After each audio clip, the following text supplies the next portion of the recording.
week on the couch, we're talking with entrepreneur and business owner, Jon Kinnard. That was crisp. Thank you. Appreciate you. Welcome, everybody, to Carlie's Couch. This is Lextopia. And CC Fierce / Carlie Carpio, depending on where you're looking me up. Brother. We are in the top 50% podcast, y'all. So thank you, because there is 2 zillion podcasts out. Mm-hmm. And so we appreciate all the reviews, the ratings, and want to encourage you to continue to share the podcast with your people, with your family, your friends, anybody who needs these episodes. Yo, I just shared it with somebody at the gathering spot. Like, oh, by the way, yeah, we have a podcast. Go ahead and look us up. There you go. That's real. Mm-hmm. And then once people start listening, like, they always ask me about it. Like, well, what are you talking about this week? Like, look at Apple Podcasts. But we have a special guest in the studio with us today. I'll let Carlie kind of tell her intro story because, you know, they got a whole background here. Okay, so I love coffee shops and I love third spaces and working at them. And so when I moved to South Central, of course, what do is I look up coffee shops. And I was like, oh shit, there's one in walking distance. And so I got excited. I would never walk there again, but I got excited and decided to walk over there and stumbled upon Coffee del Mundo and our guest, Jon Kinnard. He was there behind the counter making drinks. And it was really cool having this beautiful space where you can work and study in South Central where there's not a lot of those spaces. And so that was my first introduction to Jon and Coffee del Mundo. But then fast forward, and I saw him again recently at the La Create Small Business Summit. And he was dropping major gems. And so we had to have him on for Black Business Month. Now, when you met him the first time, did you know it was his coffee shop, or were you just like, oh, it's cute barista? No, I actually knew it was because he was talking to a lady who obviously was like, oh, cute barista. But, but he was talking to her, and she was like, oh, this is your place. You could tell he was in charge. Yeah, and he was just excited and sharing about how he opened it and why, and his like political dreams and a couple of other things, which maybe he'll get into or share. So that is kind of why I wanted him to come talk to us, because I feel like he got a lot of experience and gems for us. Well, thank you for being here, Jon. Thank you. Welcome to the podcast. Thank you for having me. This is amazing. My first podcast invitation. So what? Aww. Yes. You know too much to not be on podcasts every week. First of many, but we're honored to have you. Let me go ahead and hype you up some more and read your bio, which is awesome, before we get started. So, Jon Kinnard is an entrepreneur and owner of Coffee del Mundo, and a business coach with the Vermont Slauson Economic Development Corporation. He has over 10 years of experience in organizational leadership, management, talent acquisition, business development, personal development, strategic planning, and public speaking. He has worked with executives from Fortune 500 companies to small businesses and startups. His work as a life coach centers around diving deep into your lifestyle and passions to build a more balanced lifestyle. As a business coach, his work focuses on identifying your core functions to strengthen the operational effectiveness through data-driven innovations. That's real. Woo! I know. Y'all see why we need him here? Yeah, so you guys, it's still Black Business Month. I know a lot of you all are also business owners or entrepreneurs, and Carlie and I both are as well, so I clearly will have some questions for your boy. But before we ask questions to Jon, every episode we start out with questions from the couch. And this week we asked our listeners, what's a unique talent that not many people know you have? And I'm dying laughing at Nanero. Shout out Nanero, the first one that I saw today, where she said, I can make a real good turkey noise. And while that's weird, no, it reminded me though of like, on Thanksgiving, my dad makes turkey noises all day too. So I was like, I don't know, I might have to get the voice note, Nanero. So right, I kind of want to do it, but I haven't practiced. But Nanero, I need the voice note of that, please. Thank you. Expeditiously. Right. Next is Nate. Shout out to Nate. He is a spelling bee champion. So shout out to you. I was too. We gotta test him too. We out here. Yeah, we gonna ask you some words. I still struggle with restaurant, but I know it. But it just takes a second. I gotta be like restaurant. So I have to do I'm still Wednesday. Yeah. Okay. Yeah. But in the Caribbean, my aunt says Wednesday anyway. So I'll be like, okay. Or that. Wednesday.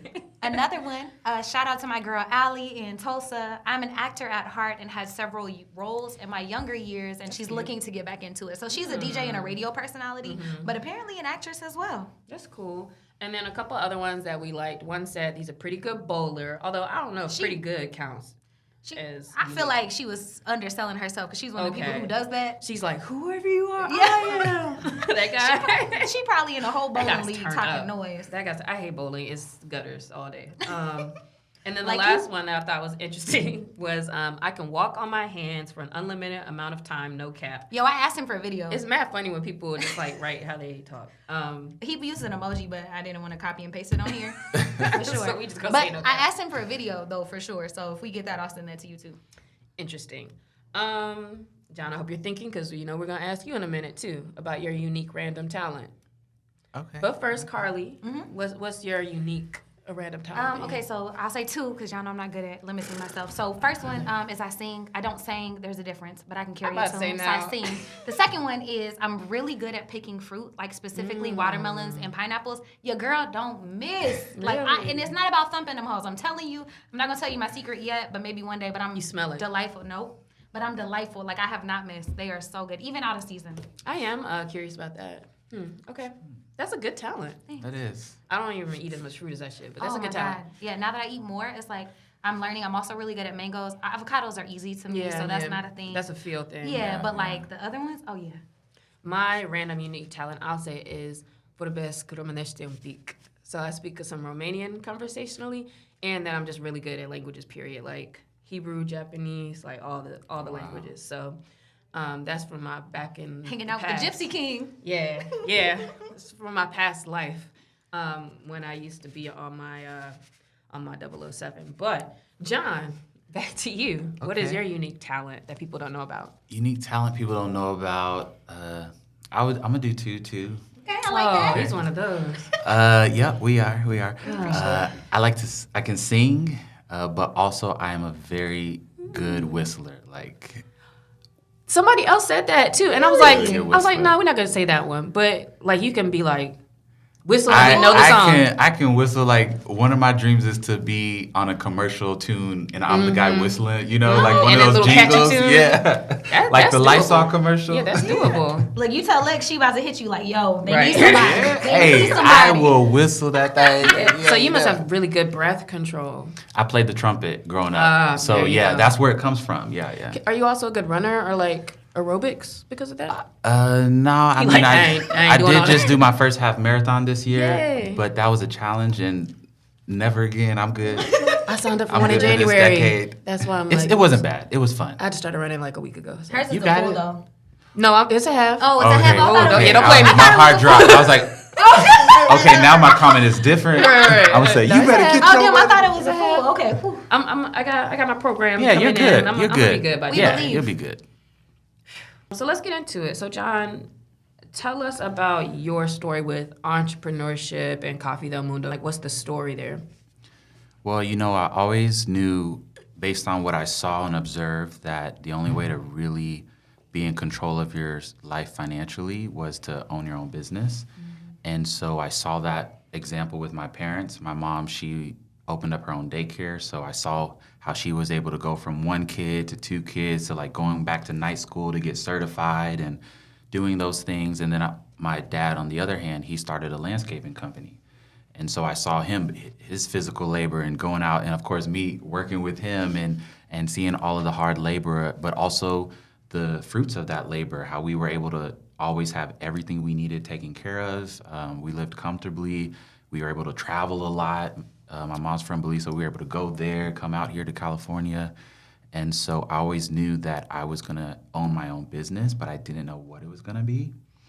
And I just knew it had to be around my passions. And so one of the things I love to do is travel. And so with Coffee del Mundo, how that came about is because I get to travel. I get to go to these coffee farms, El Salvador, Nicaragua, Guatemala, explore these amazing hidden places in the world that are really cut off from the world because it's so difficult to get to grow this coffee.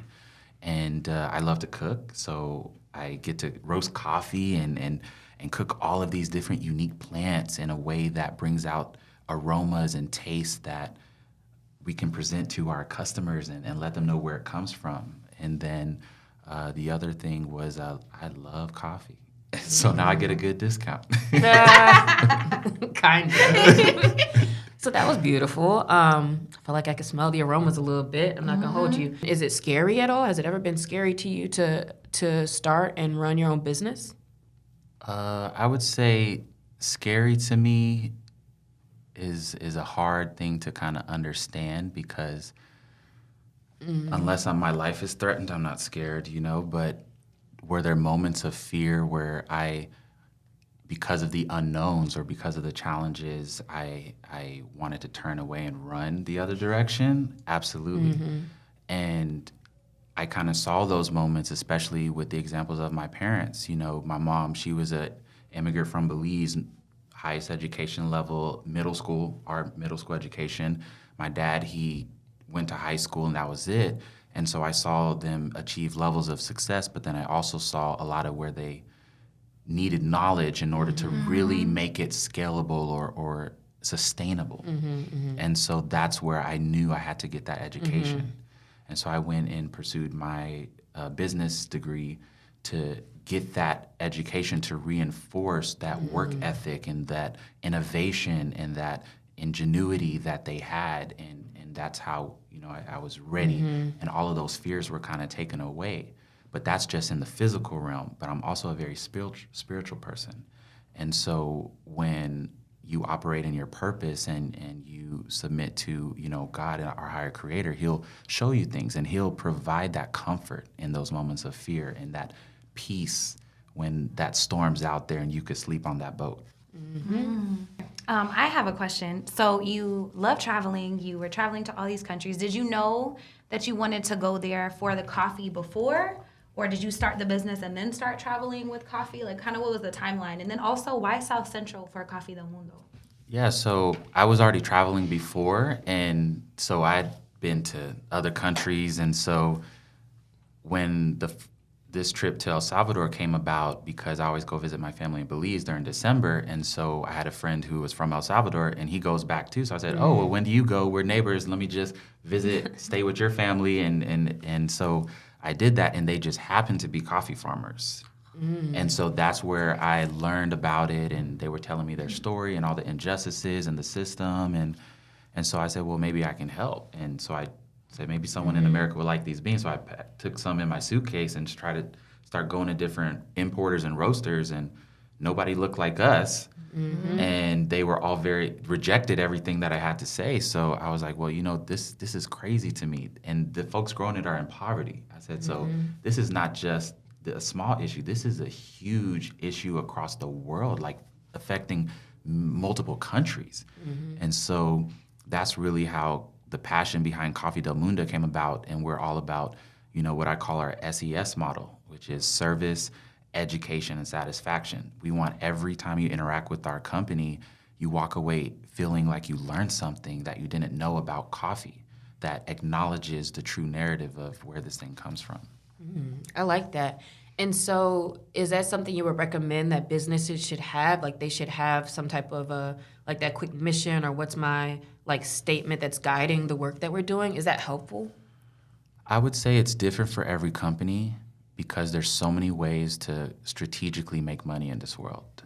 And so for us, the reason why we're doing it is because when you look at the landscape of coffee companies in America, every experience is a Eurocentric. You're walking in and you're speaking Italian. Espresso, latte, macchiato, cappuccino. But coffee, and so everyone in America is walking around thinking coffee is a European thing. I want to get a nice coffee, so I'm going to go to Paris or England. But it erases that narrative and the authenticity of who coffee is. Ethiopia. And that machine that is based on wasn't even invented till the 1800s. So what about all that history before? So that's why we're super intentional and why it works for us.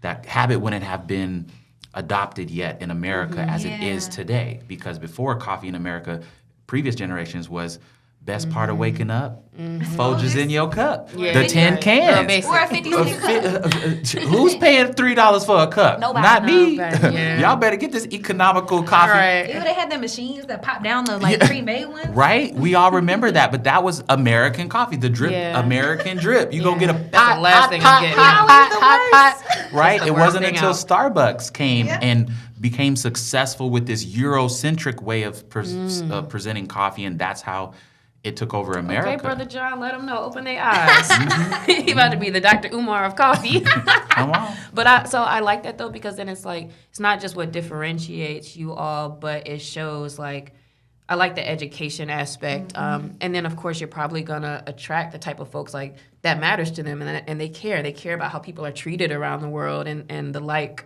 There's a Black-owned coffee company that used to be a client of mine called Black and Bold, out of Iowa. They're in Target, and that's when we started working with them to help them, like, okay, how can we make this bigger, and crazy growth. But like their main focus, they were like, we want a all Black-owned supply chain. So even from the people they actually talked to in Ethiopia to the roasters and certain people, that was a big part of it. And so I think that's so interesting that they were struggling to, like you said, to find the people they needed, but I don't know. I wonder if there's space for more people of color in like the coffee industry, or if it's like it's hard to get into or something like that. I think there's tons of space. Tons of space to do it differently. Typically, your coffee shop is, again, a European-style neighborhood. Nothing's really unique about it. I'm going there because it's close and I have a habit. And so to support this habit, you are the closest thing to me, so I love you today. But if you close down and another one open right beside you, I will be right there, okay? And not even think about you no more. And so, you know, that's the coffee experience in America, but there's so much more room for people of color to have ownership. And this is billions of dollars, billions and billions and billions and billions of dollars. And we're not the ones being part of it. I wonder if there's any like traditional Ethiopian like coffee spots around like in the city. I've seen some Arabic ones. I told you I love third spaces and coffee shops, and so I've seen some like Middle Eastern ones and the Turkish coffee, and they have like a couple of those ones that I still want to try. But that's why I thought Coffee del Mundo was so amazing, because they, even with like the world being oversaturated with Starbucks, I would say they're still not in the hood. They are still not in South Central. I had to drive far, so when I saw his shop, I was like, oh, that's amazing. So how'd you end up in South Central specifically?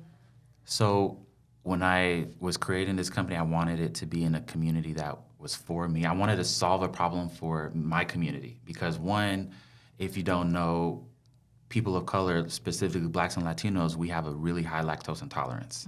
And that's not an accident. You know, it's the reason why is because, you know, cows originated in Europe and parts of South Asia. And what did the Europeans do? They decided to eat it and became carnivores, right? And what did the South Asians do? They decided to worship the animal and only use the milk for ingredients. And so we weren't exposed to cows until colonialization. And then even so, only the wealthy had it, because you had to have space, you had to have money to feed the cow, take care of the cows. So it was a real sign of wealth. But it wasn't until the American food pyramid that started in that Got Milk campaign that really pushed dairy and milk on us. And I remember even as a kid, like, I would always trade my milk because it always hurt my stomach. And so I would trade it for juice. I would be like, hey, can I get your juice? Can I get your juice? And that was me learning business at a young age. Look, this ain't no value to me. Can I get your value of that juice? Right. And so knowing that history, I was like, okay, well, all of these, and also as a consumer going into these European style shops, it's a little bit of coffee, all dairy, all milk. And so the alternative was soy. I don't drink soy milk and it still messed me up. And so recently now we have options of oat milk and almond milk, but 10 years ago and even before then, nothing. And so as a consumer, it was really tough. So I said, I'm tired of going to places and having to find something for me. I want to go to a place that has a menu designed for me and I could pick anything on the menu and walk away happy. And so that's how intentional our menu is at Coffee del Mundo and why it's 100% plant-based, because we know that our community can't drink that and shouldn't be drinking it. But that's a whole nother episode. And so that's what we do. And to find, and I, you know, love to create and cook. So creating those menu items, Yeah, the little empanadas. empanadas. Oh, they got food too? We used to have the empanadas. Oh, Yeah. We before COVID. Yeah, things Oh, have we ruined changed. some stuff. So let's talk about that. Coming up, bringing COVID up, right? Because I kind of consider it a different level of, like I said, having a business, but then a brick and mortar, and like thinking about rent, thinking about certifications, and you know your employees coming in and out, and just so much more stuff to think about. What did you guys do around COVID, And what would you say about having a brick and mortar and like any challenges or benefit? I mean, obviously you have to have it, but like the challenges with that. And then real quick to add on to that question, I've seen a lot of like coffee carts and coffee other things. And so maybe like thinking about brick and mortar versus like a food truck or a pop-up thing, if you have any thoughts around that. Yeah, so the space that I got was a live workspace. And so I had no plan on it being a coffee shop. It was going to be an e-commerce business. And so there was a studio in the back and my warehouse in the front. So that's where I had the roaster, and then I was doing that. But what happened was, in order to sell the coffee, people were like, oh, well, we need to know what it tastes like. So then I would have these taste experiences on the weekends and open it up and like have to get tickets and do those things, and people loved it, you know, and it was a different experience, and it was all 100% plant-based.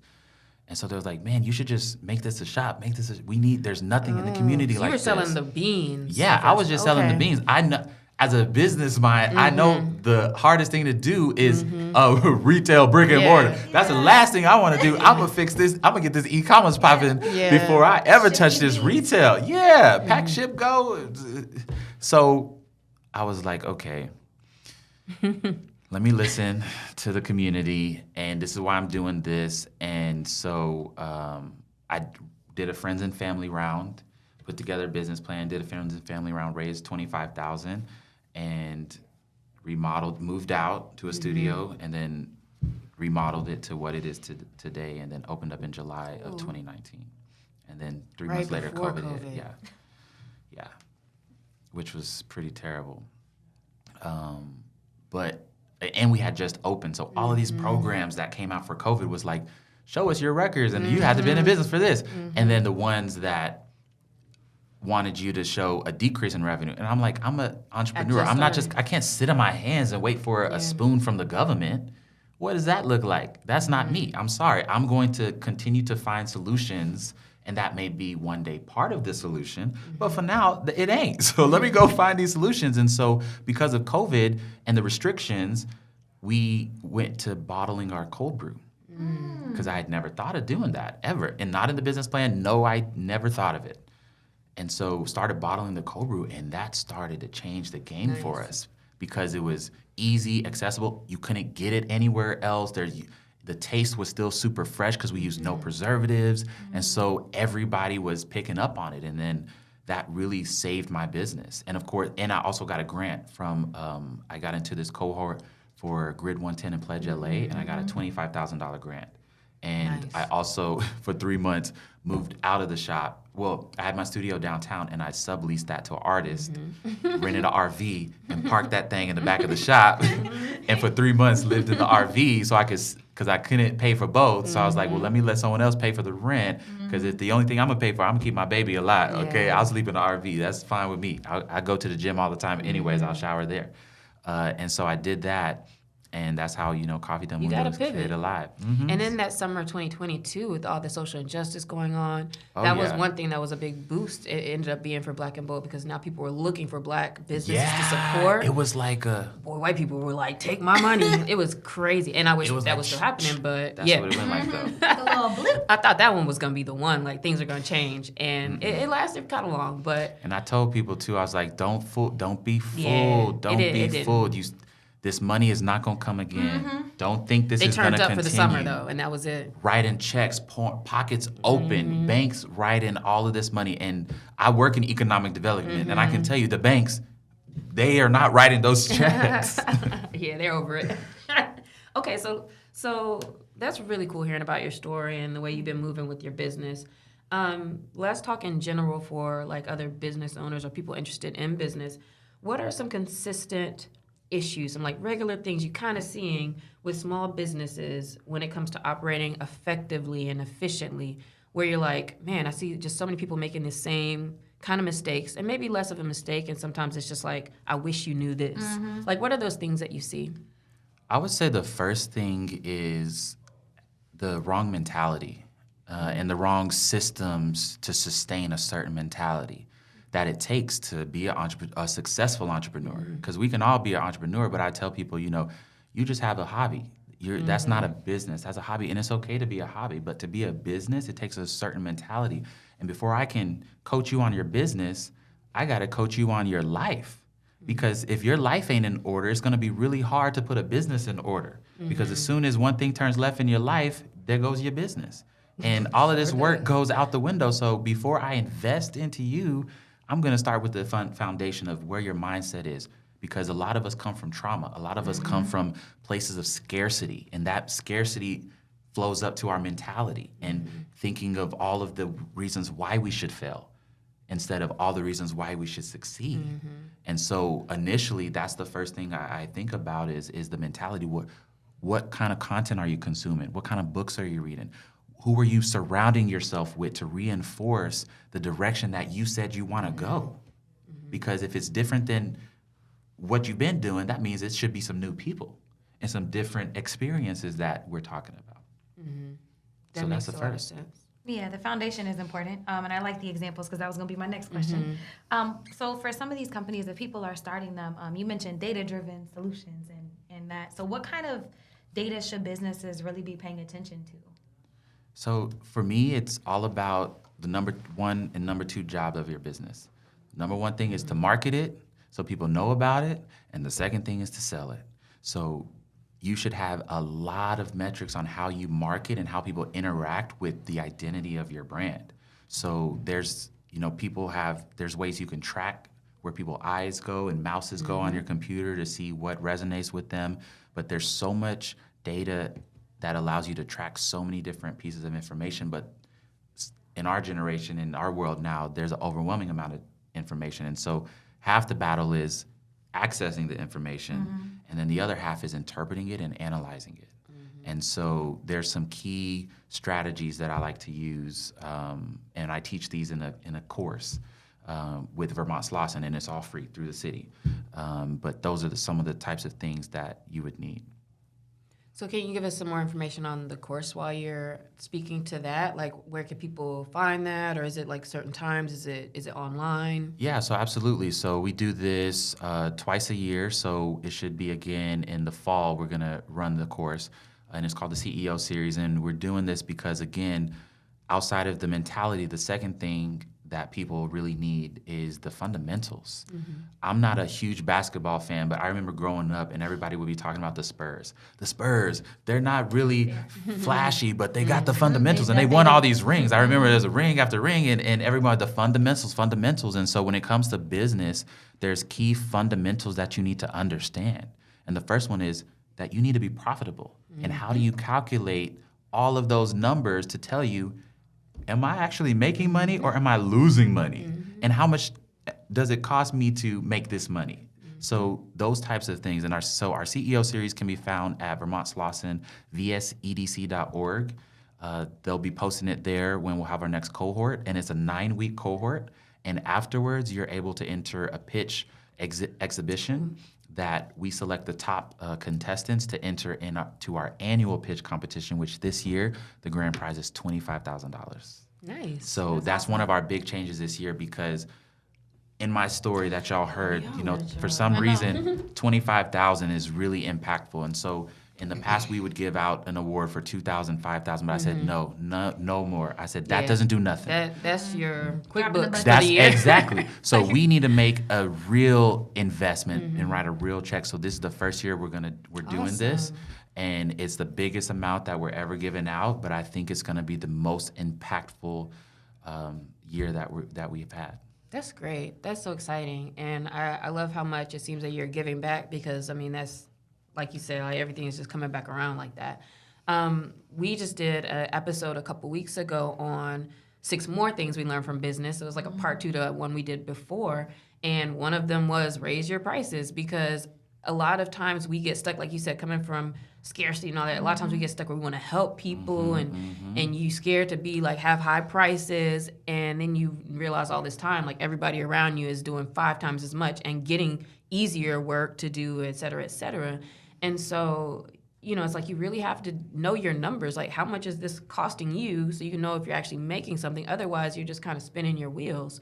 And so I want to use that to go into the idea of selling because that was the second thing that you said was really important.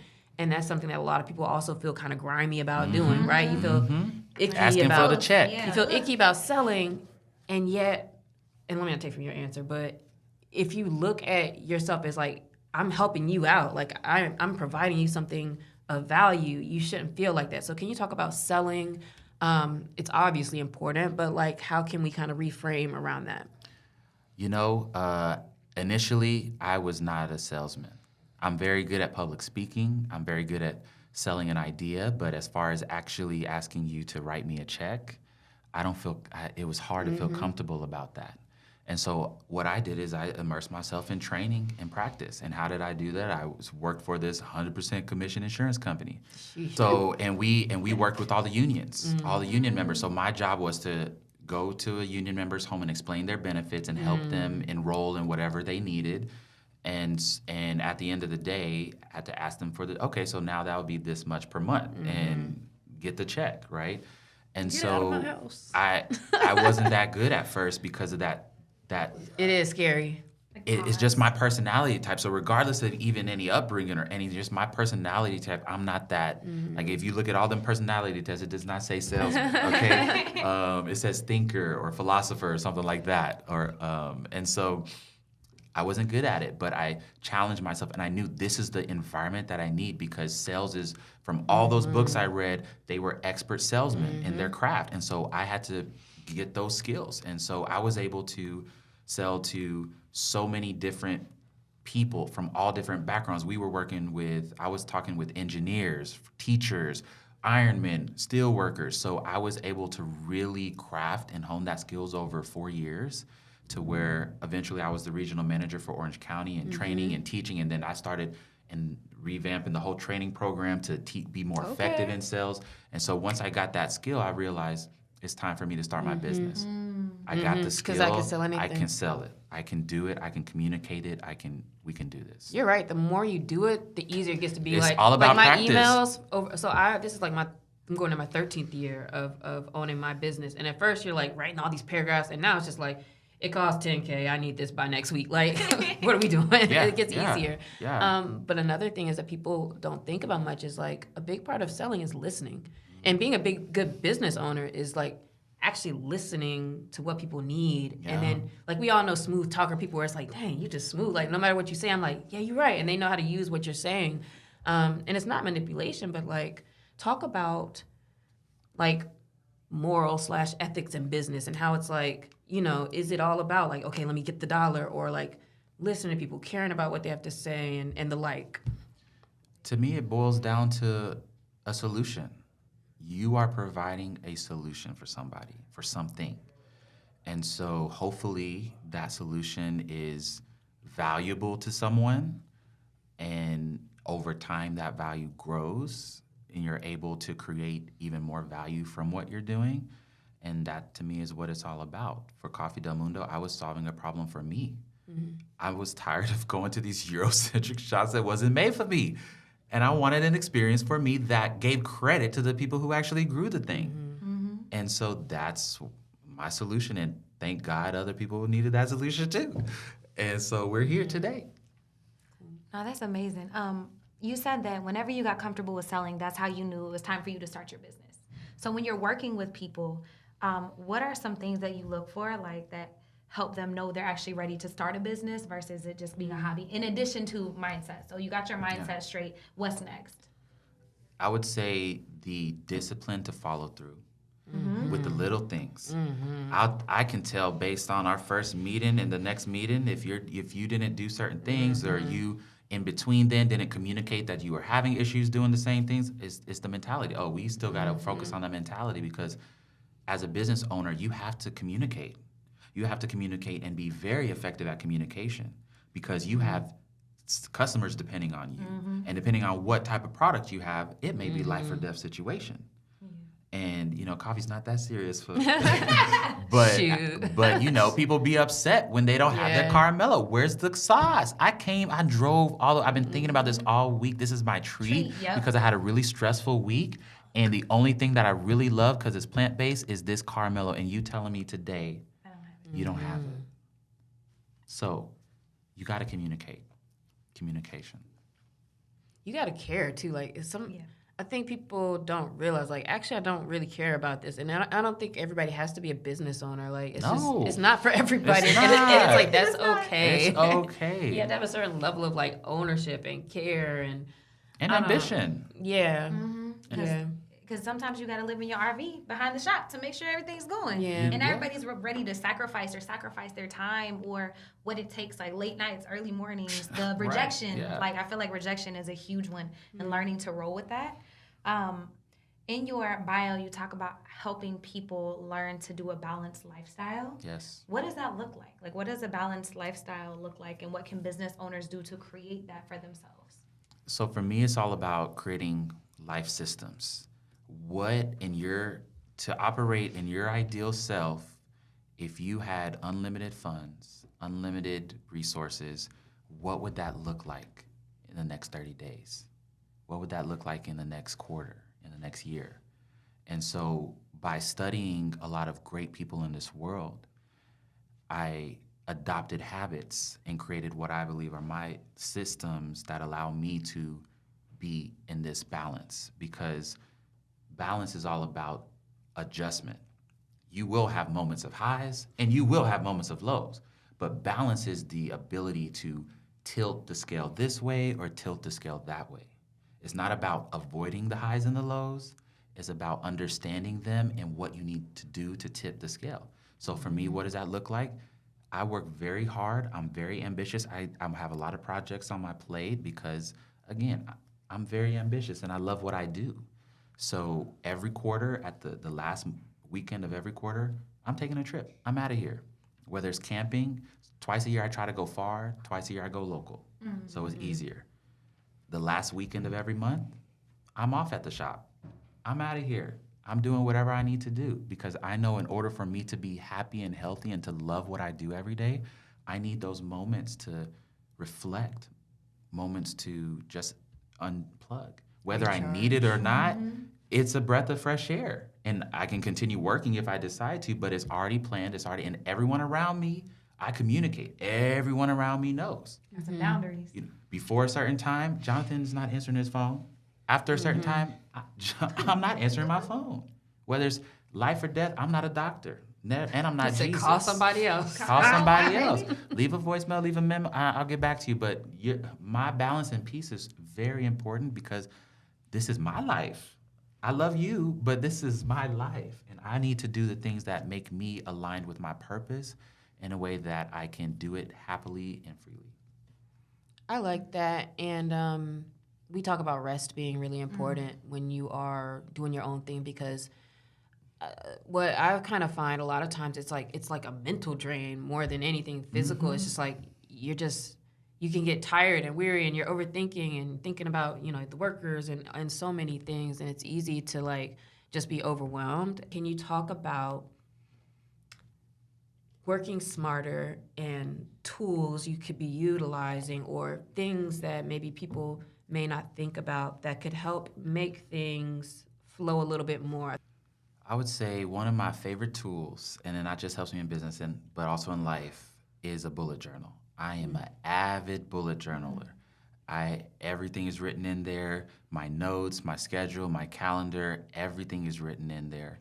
And and I have time to sit down and plan that every quarter. These next 3 months, this is the things that I'm doing. So I think as a business owner, you have to be really good at planning out your future because a lot of the decisions that you make today, it's too late. I didn't mean to do that loud. That's so hard. It's too late. A lot of the decisions, if you wait to decide today, it's too late because in order for this to have happened, you would have had to decide this 30 days before that. And in order for you to make that decision, you would have had to sit down and know this answer. Yeah.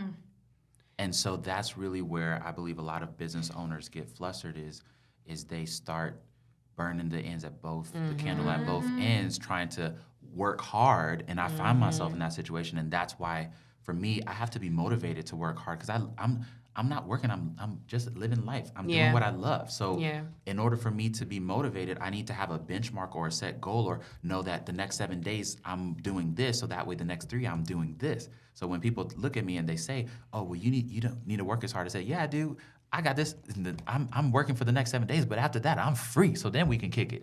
You know, and so all of my friends know last weekend of the month, if there's anything going on, you can hit me up and I will respond, yeah, let's do it. What's good? Yeah. But any other weekends, where am I at? At the shop, working, doing an event, doing this, because that's what I need right now in my life. Now, when the business grows and flourishes even more, maybe it's 2 weekends, 3 weekends, all the weekends, All right? of them. Right? All of them. So it all really depends. Look, you over here reading me right now. I ain't invite you on the show to do all that.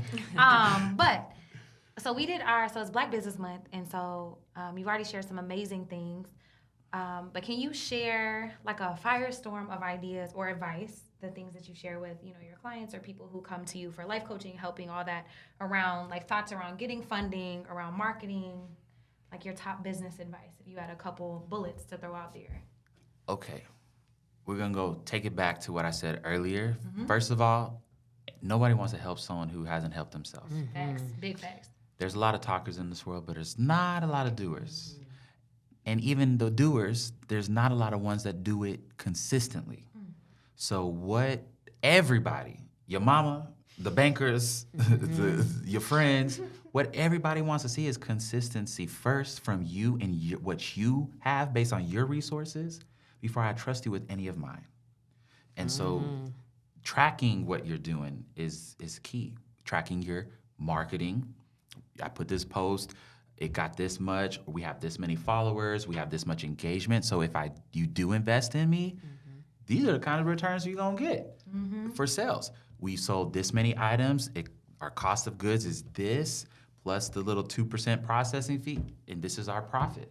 So you always know your ROI. You from everything always you do. know your numbers. Otherwise, where you're you wasting are. your time. Yeah. You gotta know where you your are. business, who knows your business? Why would I trust you? People if you really don't know be your knowing business, I'm not gonna trust you. So that's the key, is really, can you communicate what you've done through a sales, marketing, and return on investment point of view, and do you do it consistently? And once you do that, then I'll say, wow, a little cash would give you a little boost here and get you to make a little more to where this is sustainable for you. So yeah, I'll get you that money back. I know you'll be able to pay it back because I see your growth, I see your work ethic, but more importantly, I see you as a consistent person, because that's what they're banking on, is you. Not any of that, it's you.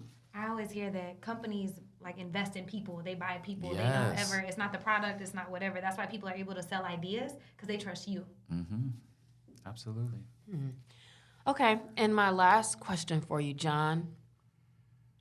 Tell us a little bit about these vocals. So before we hit play, my man was just talking about being on stage and is playing the trumpet and all kind of things. So can you tell me about the importance of the other things you do in your life outside of business, what those are? It might be something else that you do too, but tell us about that.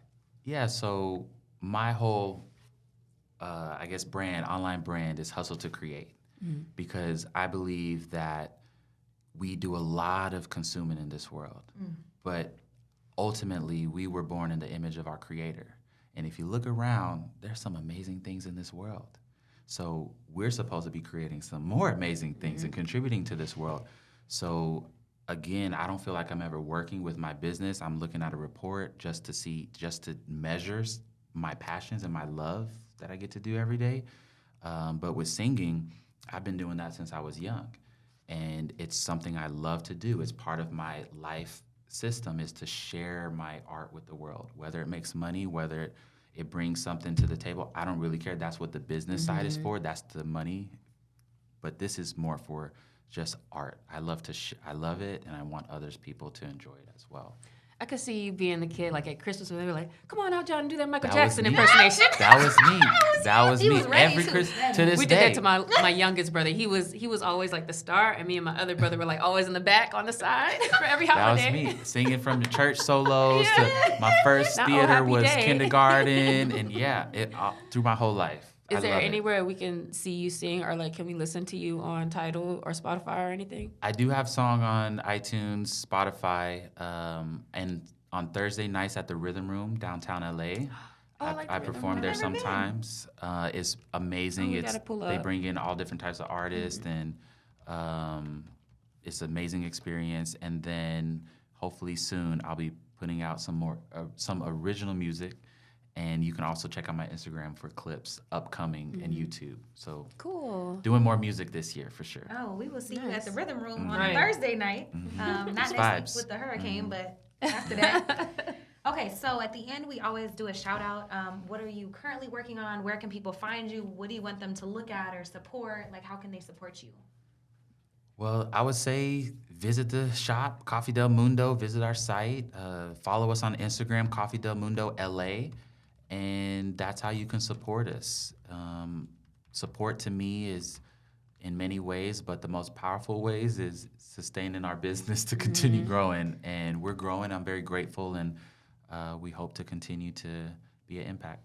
Yeah, if y'all are in LA, make sure you go to the shop. And Can go you buy check 'em out. beans? Yeah. Yeah, can we Oh, buy I thought I beans would do and stuff that there? because Yeah. ever since I'll say from working with Black and Bold, that's when I really start turning up on my coffee vibes. Oh, yeah. So like now I'm like I gotta get the fresh roasted, like grind them up. I roast it fresh. Coffee, Oh, yeah. That's a little So- roasted in the Super fresh. spot. So I'm gonna have to grab the little 4-pound bag. That's right.